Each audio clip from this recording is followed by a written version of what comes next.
Will you start the panel now, please? No, they're taking a seat. Read the sign. I hope I never have to work on another game with you. Aren't we in a 10-year contract? Probably not. So, welcome everyone to the making of Plumbers Don't Wear Ties, the definitive edition. It is definitive because we told you it is. We have no proof of this, but my feelings are that no one else is ever going to actually remaster this game, so let's just call it definitive.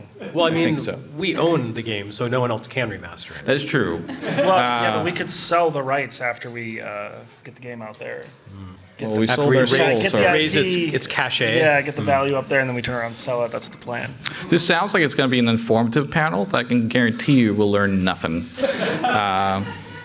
Unless we will learn something about each other, I think. Yeah, well. Yeah. I've learned enough about you. Yeah, that's true. So, who are we? Well, we're Limited Run Games, and we're actually the developer of this game. We'll go into a little bit of who we are individually, but I'm guessing most of you are familiar with Limited Run Games and have some orders that never showed up, and like that's the Q&A session that's probably going to happen afterwards. The answer to all of it is pretty soon. Pretty soon. It's around the corner.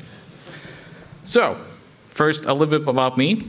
This is me. I'm Audi Sorlie. I'm the product director and producer of this game. I was hired in kind of specifically for this game, but also other games.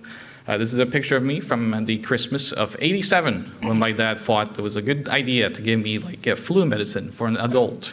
I'm 4 years old, and I had a slight fever.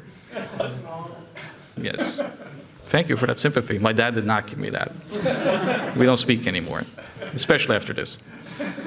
Of course, I'm not alone on this panel. We also have this lovely man. Yeah, that's me. My name is Joe Modzeleski. Which one of them? There's more than one picture. It's all. I see your house it's all at least. me. Yeah, okay. My name is Joe Modzeleski. I'm the development director at Limited Run Games. I oversee the development of all of our internal development projects. I said development a lot. Mm-hmm. That's too many times. You're still a developing boy. Yes, I got a lot of years ahead of me. One day you'll be a real I'm so boss. sorry. I am from Michigan. I am living trash, and I like to put myself into my work. That's why I thought it'd be a good idea to remaster Plumbers Don't Wear Ties. I see there's a closed fist on your hand there, but that Yeah. shadow shows me something different. Yeah, I think it tells me. that I think. I think that photo might have been doctored. I think we already censored its panel a bit. Anyways, and of course, this was supposed to be a two-man panel, but last minute, we got another guest on here. This is Jeremy Parish. I really... As you can see, Audi put this together, Sorry, and he's already channeling the what I, inappropriate weirdness of Plumbers Don't Wear Ties. You no, should ask him no. what game he bought yesterday. It'll be fun. We're not going to talk about that. But I'm really sorry about this. I had to jump on my wife's computer, and this was the last Google image search she had done. So I just had to pull the one that looked the most like you. So this is Josh's fall office attire. Halfway off him. You said Josh. What's his name? Jeremy?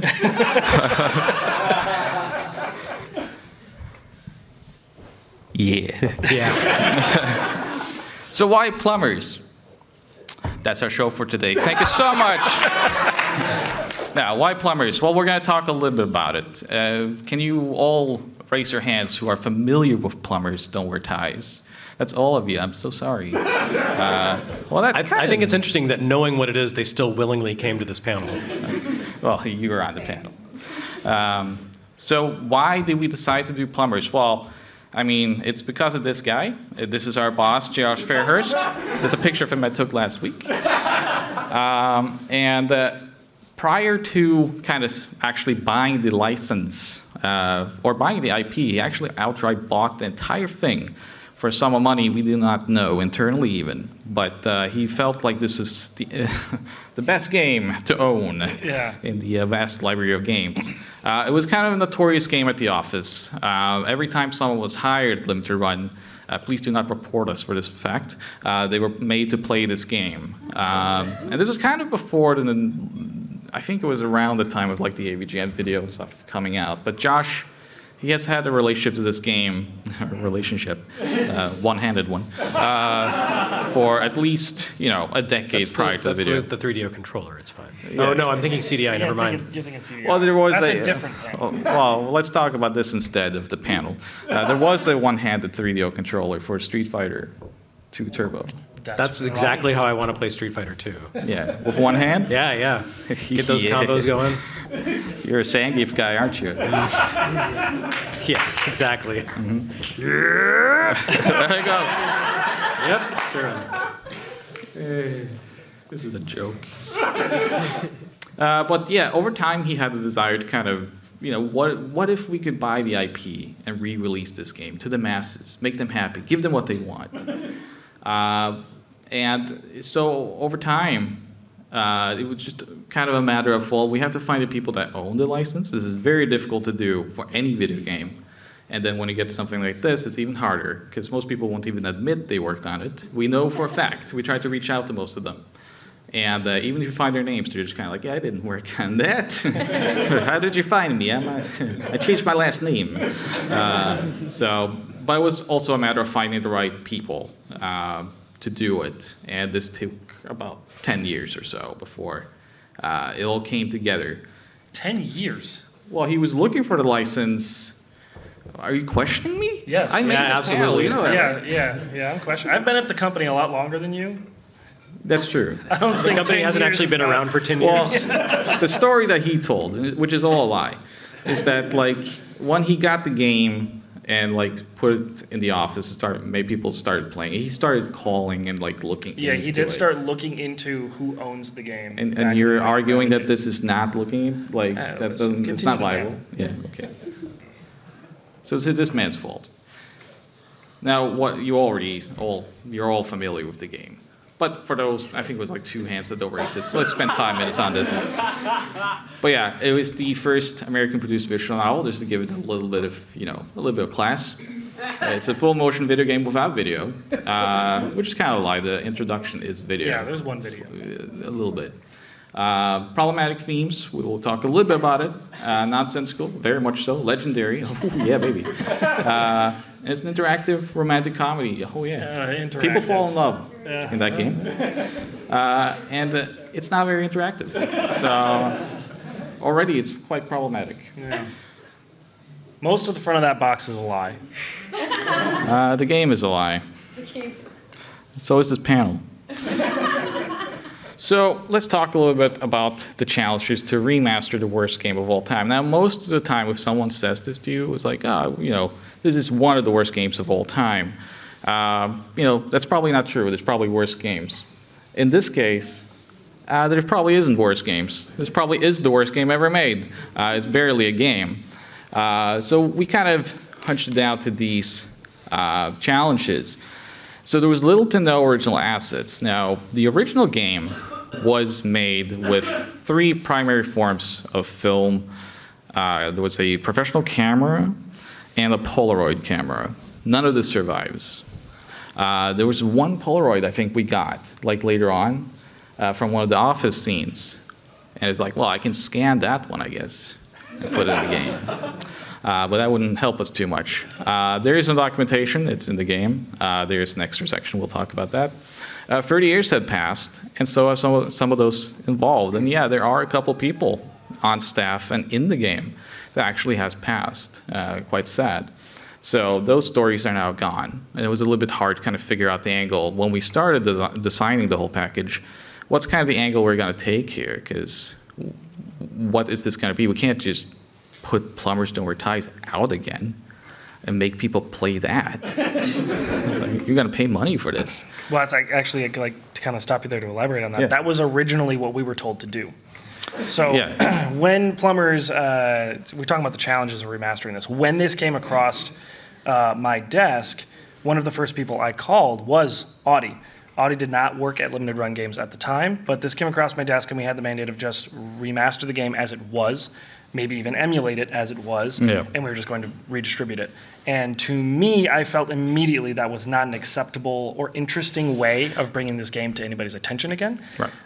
We've seen the game before, we've seen it made fun of, but we don't really know contextually what happened, why this game exists. And Yeah. we wanted to tell a little bit more of the story there, because that is as you said, that's a story that's untold. And as people pass that worked on these games, those stories disappear. So Yeah, and this is something I worked extensively in Japan, working on re-release of retro games, and as well, some of you might be familiar with me at Digital Foundry, where I do DF retro documentaries. And when Joe called me, it was like, the one thing I would want to do if anyone's going to work on this game is to tell the actual story of how this game came to be. Why would a game like this come to be? Not just say like, well, it exists, isn't it funny?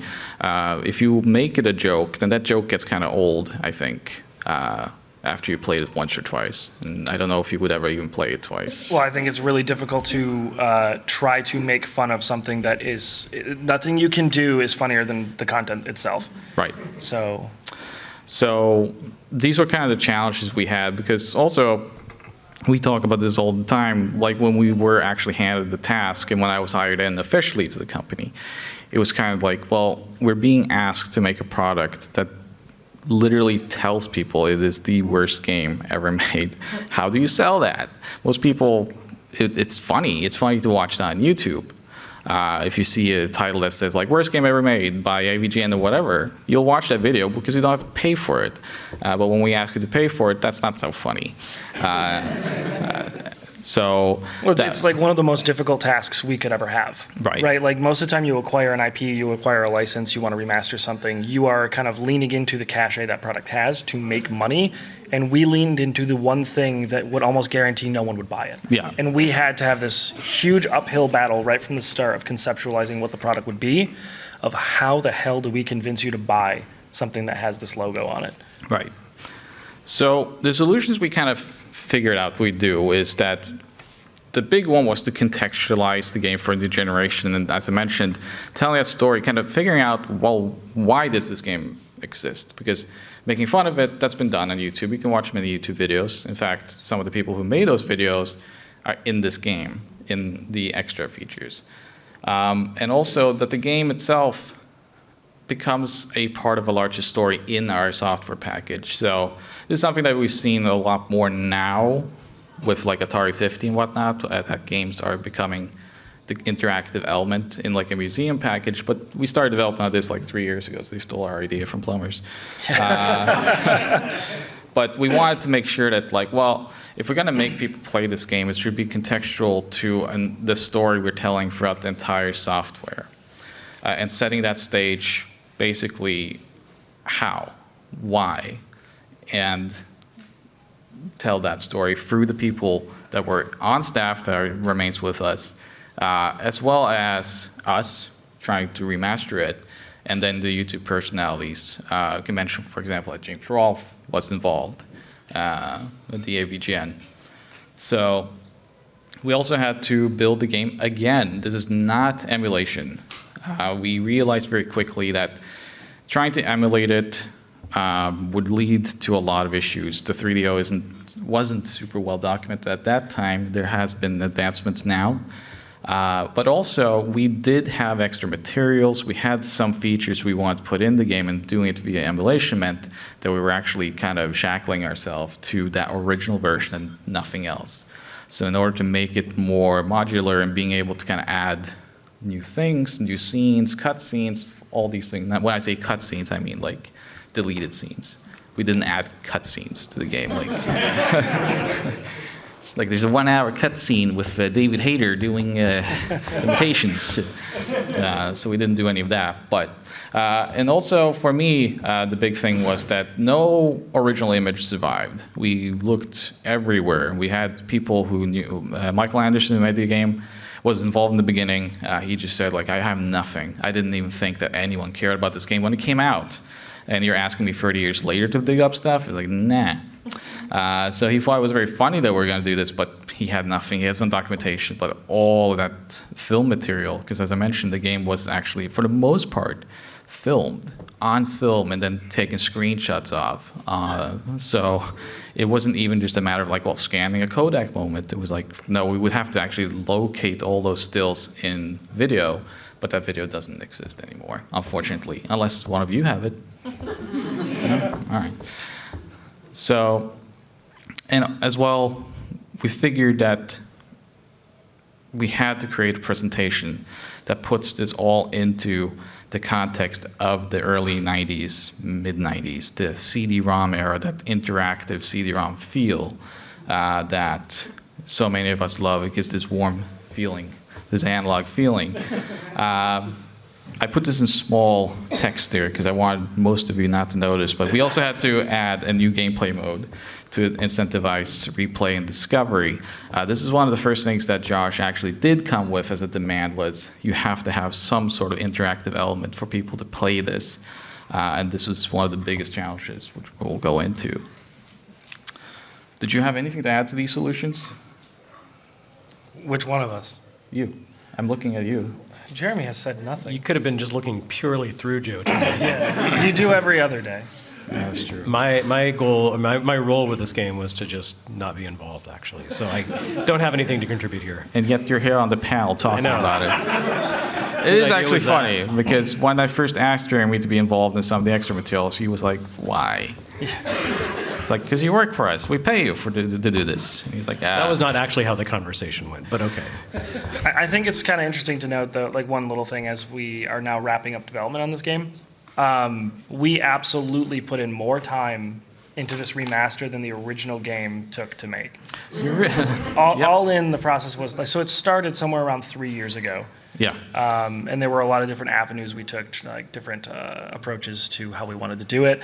Nothing's really talked about in the solution here, but it's actually a lot more complicated to put Plumbers back together from scratch because of the timing of every little meticulous thing, the timing of every picture, the timing of every audio moment. We made sure everything, literally down to the millisecond. You is mean this slide I made that explains everything? Oh my God. It was, we were ridiculously meticulous to make sure that when we put this together, it was exactly the same as what you would have played if you were one of the 13, 14 people that found this game. Why don't you read this? You want me to read this? Yeah. Oh, that makes sense. Well, you're the development director. Yeah, I guess I was. So I'm reading a slide that I've never seen before because I'm on I this made panel. it this morning. Yeah. So yeah, the game was rebuilt from scratch in Unity. So we if I remember correctly, I'm having a hard time remembering everything we had access to like 3 years ago, but I think we might have actually had access to the original source code. So in the beginning, we had the 3DO game. We had a rip of it.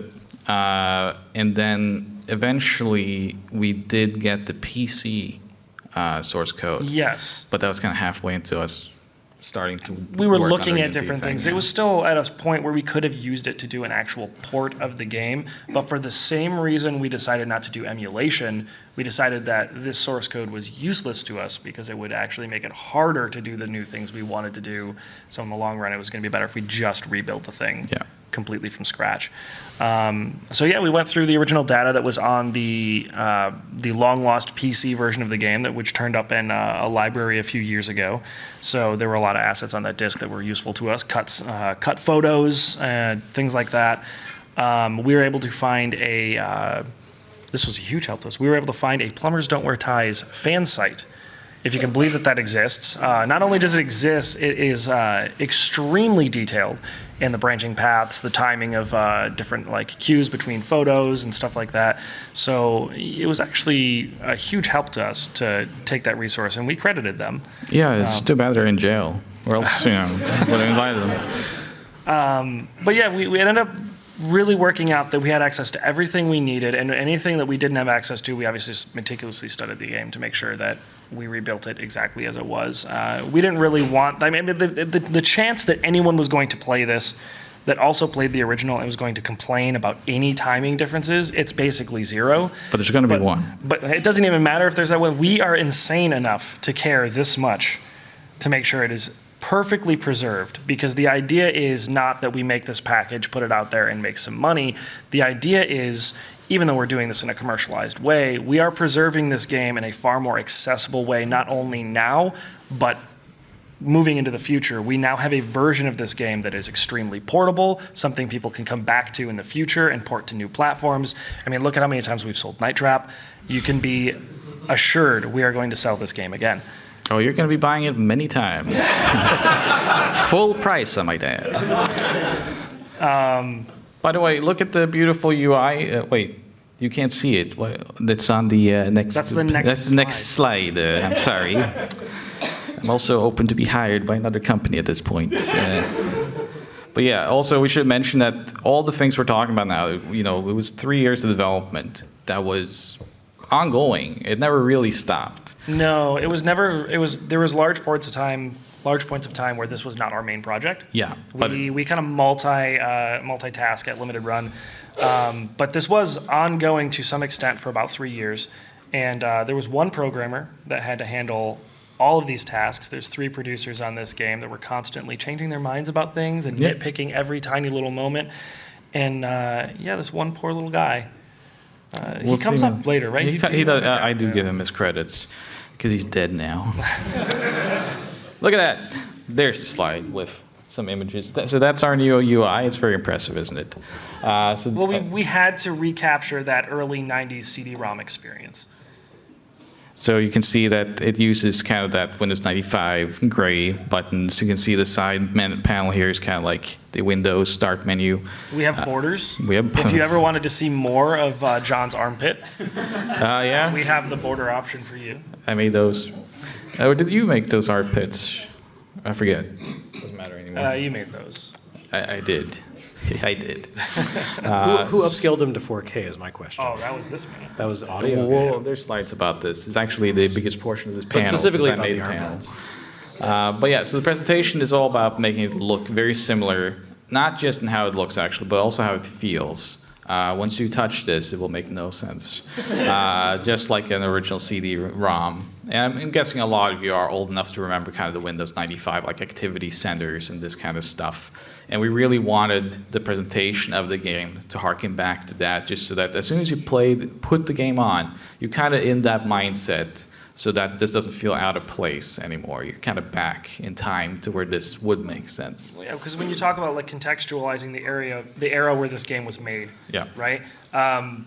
This game didn't have a lot of those. It had none of those CD-ROM style interactive elements when it came out. Yeah. But if we're trying to get new people to play this game and get them to kind of understand what the era was like, we felt this was the most appropriate way to bring them back, or at least kind of demonstrate for them. This is what it was like to navigate an interactive CD-ROM experience at the time. And I will say that as someone who was mercifully shielded from the development process over the past 3 years and has not played the original Plumbers Don't Wear Ties, playing this version of it, now that it's complete, or pretty much complete, I wasn't really able to tell what's new and what was added in, what was original. It just all feels seamless and like it belongs. And I'm writing a strategy guide for the game. And I had to stop and ask Joe, like, hey, how do some of these things work? And were these actually part of the original game? And they've done such a great job of incorporating new concepts, new elements, that it really is seamless. Like unless you know the original work, you just are going to assume like, yeah, this was just part of the game. But I think that's a real testament to the effort they've put into it, and the care they've put into it, and just how much love has been lavished upon a product that really doesn't deserve it. But everything we touch deserves it. Oh, okay. If you're gonna do that's not what I hear wafting out of your office. Well, if you need authentic stupidity, there are no two greater people to handle authentic stupidity. Right. But also nailing the feel of all this, getting that artistic perfection into this was very delicate. It was very difficult. And the UI artist is actually here. You can stand up, give her a hand.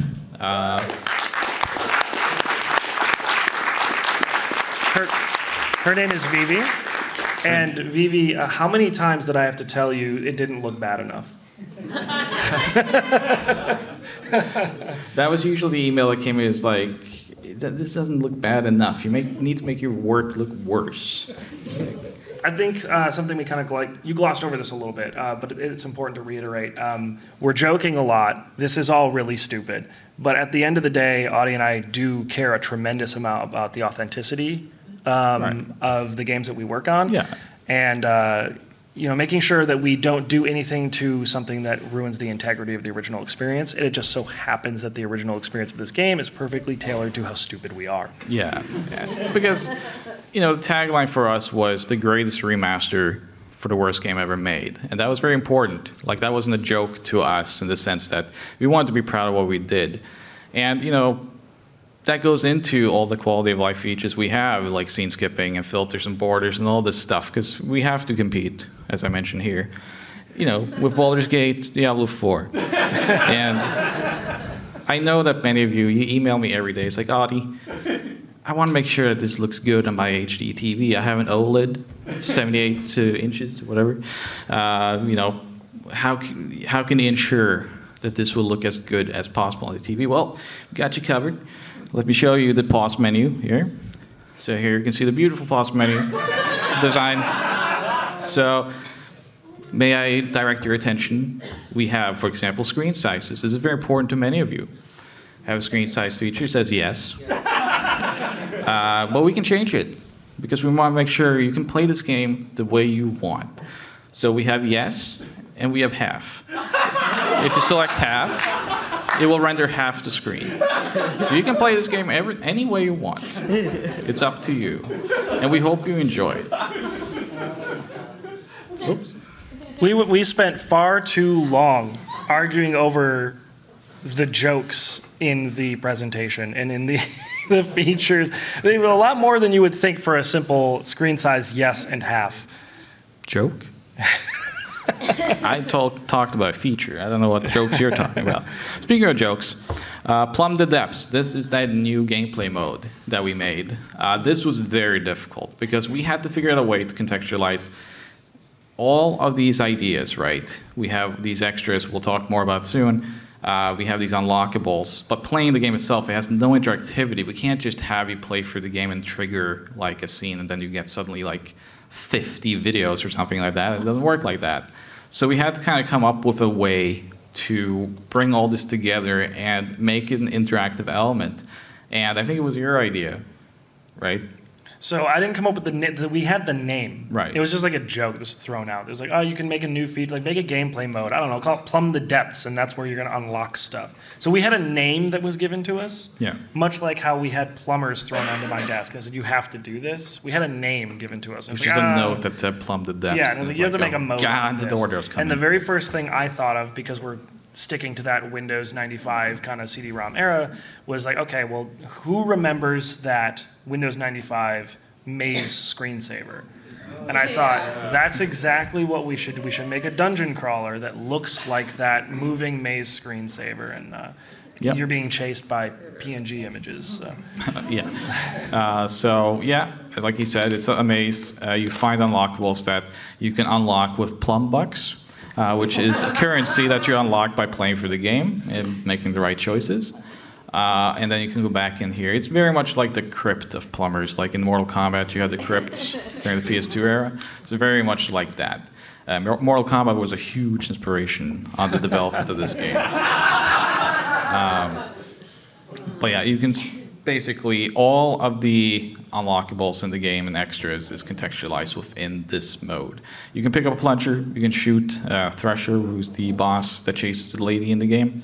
He also chases you in this mode, and it's you who have to get rid of him this time. So hopefully it makes it a little bit more fun to engage with the game over and over again, rather than a little bit more fun. A little bit more fun than to go through the game's story over and over again, because that was kind of the original idea. The original idea put on us was you should have to replay the game multiple Right. times, and I was very adamant that we should be grateful if anybody plays it once. We should Right. not hide our best content behind making people play the game more. Yeah. Because really the best content in this game is everything but the game.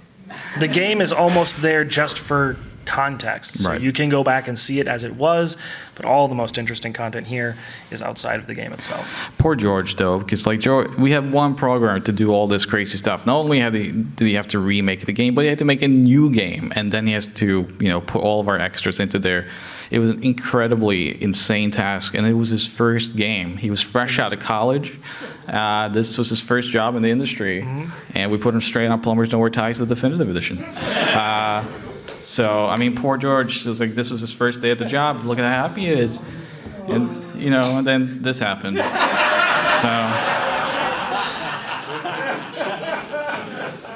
I can't even look at it. Now, So you might want to speed run through this. I will section speed run here for 'cause this we- because I did this, so it's not very important. Well, I'm more interested in the time. We're running 12 It's minutes. the last panel. You can stay longer. No, I'm sure. So, as I mentioned, no original. He really looks like he's saying no, we can't stay long. He looked away like, Who are you? Did you make this game? So nothing survived, right? And this was a huge problem for me because we came into the game with images that were really bad. These are indexed 256 color images that were compressed badly back then and look even worse today. And there was really nothing we could do. Before I had entered the company, I worked in Japan. I had worked extensively in anime and like visual novels and things like this, which I experimented with the AI, and I was actually very much part of this. Of course, anime is kind of cheating though, because that's very strong black outlines, simple shading. It's very easy to teach an AI how to look at anime and up-res it, but this is, actual photography. So this was a much bigger task, and of course I came in the doors like, it's easy, I've done that before, which we will learn I had not done this before. it took you over a year. Well, it says here it took me 9 months, but let's just say a year. It sounds more impressive. But yeah, the solution was that I actually had to go and train my own AI models, which basically meant I had to get the permission from the people in the game. Luckily, a lot of them are dead, but I'm just joking. I talked to them, got the permission to use images of them. They sent me a whole batch of them I found on the internet as well, to train them to actually recognize their faces. Because really, if you don't do that, based on these images, 640 by 480 index colors, 264 colors max. Very artifacty, right? Tons of noise. It looks okay here because it's being projected, but if you actually zoom in on the picture, they're all grainy, they're terrible looking. You'll find out when you play it on your TV. But if you don't train an AI to recognize these people properly, this happens. This lovely lady was only 28 years old until she was hit by AI. So we couldn't live with this because she was actually involved in the game. So we hid this picture until today. But what was the solution to just speed run through this was basically I had to train 3 different AI models, feed it pictures of the individual actors. I had one for her, Jeannie Bazone, and I had one for Edward Fasulu, the guy, and then I had a generic one, which was basically just trained to see shrubbery, cars, things like this, and also faces. But luckily, the other people in the game are mostly close-ups, so I could play with it around. After these were batched, I would have to hand edit all of them. As you said, it took almost a year. This is a picture of me before we started. This is a picture of me today. I can't look at this either. So I added another line here. It was a bad idea to do this. I thought it was going to be easier, but what happened was I had to composite 3 different images into one and hand edit all of them. And that meant that 894 images times 3. Yeah, if you're one of the people that has wondered why we've shown a trailer for this game, or at least announced it at 3 different events, and it still wasn't out yet. It was my fault. Yeah, I hired the right guy. I thought it was a really good idea. It was a bad idea, let's just be clear. But a bad idea It worked. had great results. And in the end, you can see here, an indexed image, really grainy, became a beautiful Kodak moment. I did proper color editing. I made sure that all of them looked as good as possible. I wasn't quite done though. You might remember that image of me at Christmas. So what I did was I scanned all my photo albums basically and zoomed in, figured out what is it that makes them look this way. And I actually made my own overlay mask that gives it a kind of warm analog feeling, like a noise layer. So every image, again, after I had composited them down to one, had to be then overlaid with this noise mask and then hand edited again. So this was an incredibly big task, but I'm very proud of the results. And I do hope when you do get the game that you do check out the new 4K images. So we'll quickly go through this as well. Here you can see more of the UI, by the way. It's beautiful. That gallery menu. Yeah, look at the gallery there. You can see We spent hours talking about how to navigate a gallery menu. Just the right amount of way for it to not make sense, but still be functional. Yep. So you have scenes 0, 0 to 7. Before you go to the next slide, I wanna just kind of like make a point of this. It was very important to us. One of the experiences of CD-ROM, interactive CD-ROM menus of the time, if you were around at the time, I'm sure you will remember this. Being in a certain highlighted spot of a menu and not being 100% confident where you're gonna go when you push right or up or down. Yeah. It was very important to me that at any point you were at in the menu, you were never fully confident which way it was going to go, no matter how many times you've navigated it. And I believe Navigating that is was a great feature. for you, wasn't it? I believe that Navigation is a game. gameplay feature. It's not right. But we have created hours of extra content here. And Jeremy, you played through this now recently. I have. And also, you came in with very praising words for us. You hadn't really checked it out.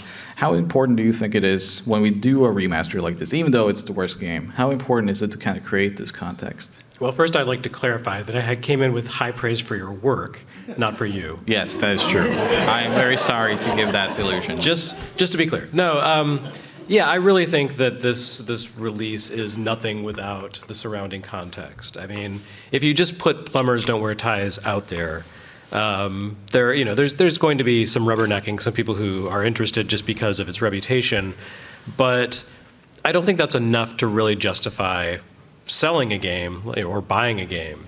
And I really feel like to understand why this game happened and why it's interesting and notable, you really need to kind of dig into what the culture was at the time and what the kind of games that were available at the time. There was actually nothing like this game in existence in the US market at the time that it came out. Yeah. But over on Japanese personal computers, visual novels like this they already existed. They were a fairly popular burgeoning genre. So it's almost like this weird piece of history that it just ended up here in America, kind of like stranded, disconnected from everything that's in any way like it whatsoever. But content-wise, it's kind of horrible, but also not as horrible as maybe its reputation suggests. And it's also really, really weird.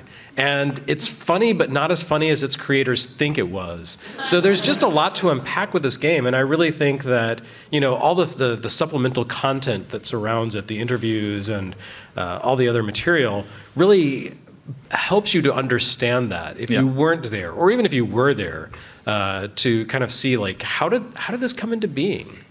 As you can see, we interviewed James for his video work. Jeannie Bazone, the lady on the left there, is the actual lady from the game. It looks still great to this day. In the front there is my friend John Lindman. So we have journalists from the video industry kind of talk about how they reflect on the game as well. Jeremy Parish is in the game. Jeremy Parish is in the game. Yeah. You're It's an in the IMDb game. credit that I will take to my grave. So, and something we haven't really mentioned, but it was very important for us to make sure that the game was intact as it came out. So all the content that is in the original version is in, but we want to make sure that people understand why was that in there in the first place and how did they feel making it. And luckily we found a great story there because it was made by friends having fun. So the documentary we were making actually turned into a very positive story. And there are 22 videos in the game that you can unlock and plumb the depths. That includes documentaries, features, and audio commentaries. There are several.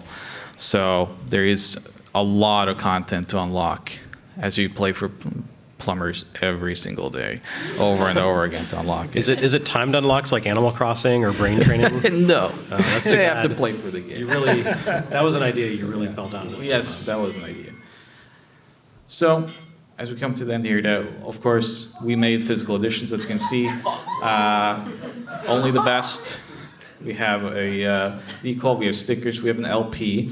We have a strategy guide by Mr. Jeremy Parish. Can you tell us anything about the strategy guide? What kind of strategies can they expect? It's going to be very comprehensive. Yeah. It's going to track everything, and we're digging into some historical context as well with the strategy guide for how it's going to be executed. We can't just give it to people on a platter. You have to work for it. It'll be 2 beautiful pages of content. See, that was your original idea, but It no, was, yes. it's going to be great. Yeah. It's going to be exhaustive. That was the joke. We went to Jeremy Parish and we said, what if we write a 1-page strategy guide that's just a list of things and choices you should make, and we just put your name on the top of it? And he was like, No, you got to make it count. Yeah. But we also have body pillows. We have a novel that was made by Mike Drucker, right? Yes. Yeah, legendary Mike writer for Drucker. Bill Nye, Jimmy Kimmel. He's Yeah. Plumbers? no Plumbers, Jimmy, yeah, Jimmy Kimmel, not Jimmy Yeah, Fallon. Jimmy Kimmel. He's the bad one. Yeah, that is the bad one. Skateboard decks, for those, a lot of people in the company are really into skateboarding, so this is an awesome, I think it was by the lady that worked on Mario Cartwright. Yeah. Mario Cartwright, sorry. Mario Cartwright did that art, and Jose Salo was involved. Lots of great artists were involved with this, and everyone had a lot of fun doing this. So I do hope that all of you order all this merch, please, and let them know you did it because I told you. Available now on our website, limitedrungames.com. For another couple of weeks. So yeah, and this will, be limited in that sense. There will also be a digital version coming out. December 8th Yeah, or 5th? One of those 2 dates. yeah, in On December. all major platforms. On all major platforms. But if you want to secure your physical copy, this is the one to get. So I hope you enjoy it. So reflections, how did this panel go? Not good. No, out of time, Audie. Yeah, we're out of time. No, I'll say the one thing that I reflect on doing this, which is a serious thing. When we heard the stories from the people who worked on the game, they talked all about how much fun they had. They got to spend several days with their friends making something silly, making something stupid, making something that they thought was just kind of be something to look back on in 30 years. And now I sit here and reflect on it, and that's the exact same experience I had. I got to work with my best friend on this silly little project, but I can only remember how much fun we had. So my reflections is that whether or not it sells well or not, I love you, man. See, another interactive romance right here. I'm sorry, I can't wait to do the next I was one talking with to you. Jeremy Parish, but that's okay. Hey, leave me out of this. I'm just the writer. I can't wait to do the next one, and if you think we're going to stop at Plumbers Don't Wear Ties, you're dead wrong. There's a lot out there worth preserving in the world of games and game history, and it doesn't all have to be the good stories. We've heard those stories enough. There is more trash. We have not dug deep enough. We are going to dig deep. Jeremy, Yes. any reflections? No, I mean, I wasn't involved in the creation of this game, I mean, so I don't have... what your choice today. Oh, no, it's okay. I don't regret this okay. too much. All right. Well, thank you for playing, everyone. I don't think we have any time for questions, thank God. But I do want to mention that this panel is dedicated to Pete Biles. He's still alive. He's out there doing sales for us to Boob. So if you have 5 minutes, go buy a game. Say hello to him. Take out your mobile phones. Go to petebiles.com. Please don't forget to like and subscribe, and to the right are a few more videos from the Portland Retro Gaming Expo 2023. Thanks for watching.